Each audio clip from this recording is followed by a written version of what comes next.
It's like a cathedral of cactus out there.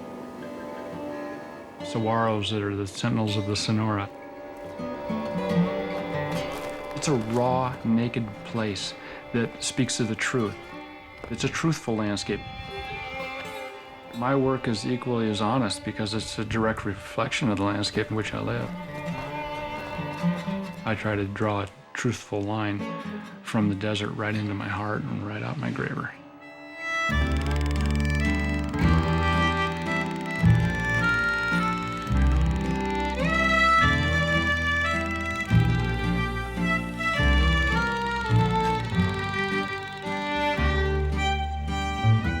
My parents owned a dude ranch from 1946 to 1960.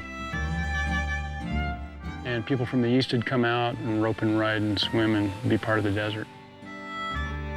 So it was quite a great place to grow up. It was the perfect childhood. I remember having a little toy with some scrolly kind of engraving on it and just being fascinated by that, by the intricacy of it. So I'm still fascinated by that. A child that just got older.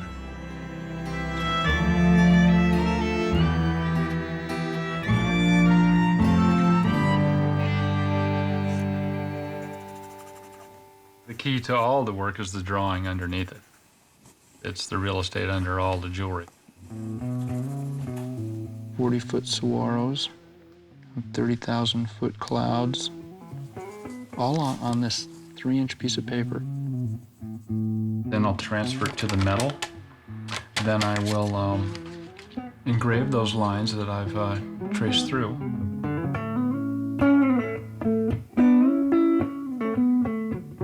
I've included Western motifs in my work because I live in that landscape, in that lifestyle. But I'm by no means just a Western artist. During my high school years, I was introduced to the psychedelic posters of the 60s with all the melting lettering that morphed into people and guitars. I could see that line work coming into my drawings.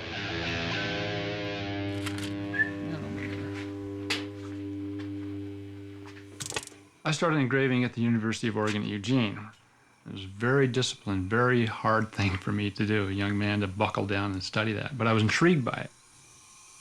I'll gently heat the piece, lock this in tight so it won't move when I'm engraving it.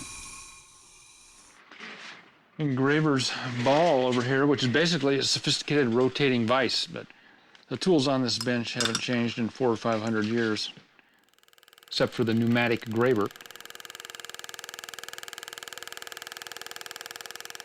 When you're finally down to the point of the graver, then you're at the razor-sharp decision-making. The resistance pushing the graver allows you to control your line better.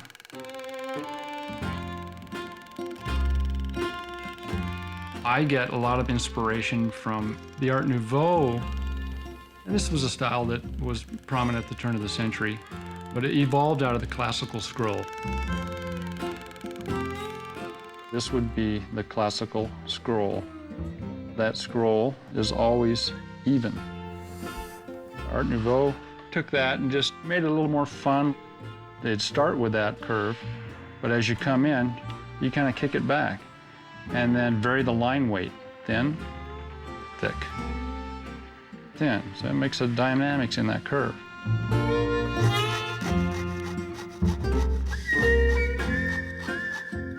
And I like to leave about 1/3 of a millimeter outside my engraved line because it forms a strong silhouette. You basically have 3 lines determining the shape. And I picked that up from the Art Nouveau posters of Alphonse Mucha's famous ladies with all their hair and the way he outlined them. That triple line really helps give the shapes a lot of power.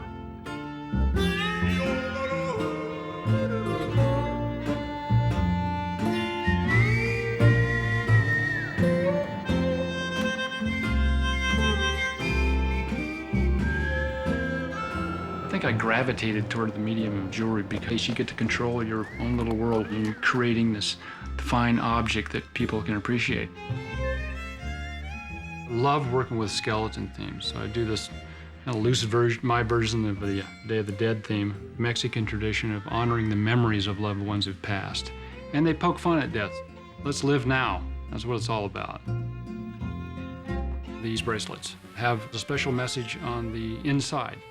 Affirmations of positivity to wear against your skin.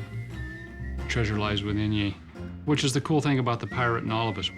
But it's good to feel free on whatever ocean you're cruising on.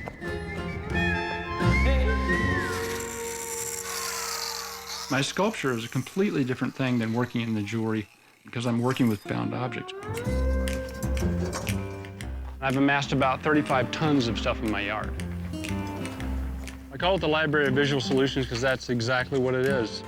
All the sculpture I do, I choose from this library of shape. Look at the implied primitive face.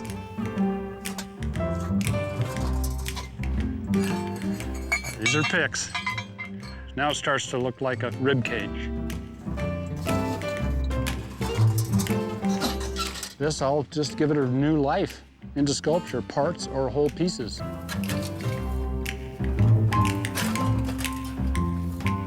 This is my best piece so far.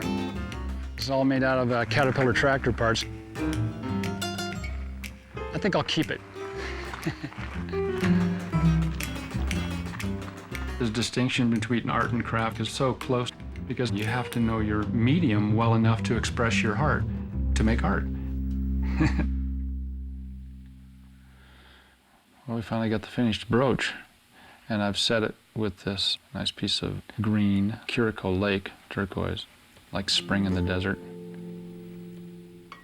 I've done the saguaro with the 18-karat green, the other saguaros in the cliff in the 18-karat pink gold. I've made that over the sterling thunderheads.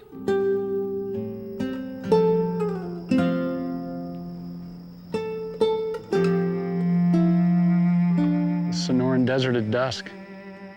This is truly a peaceful place and truly paradise.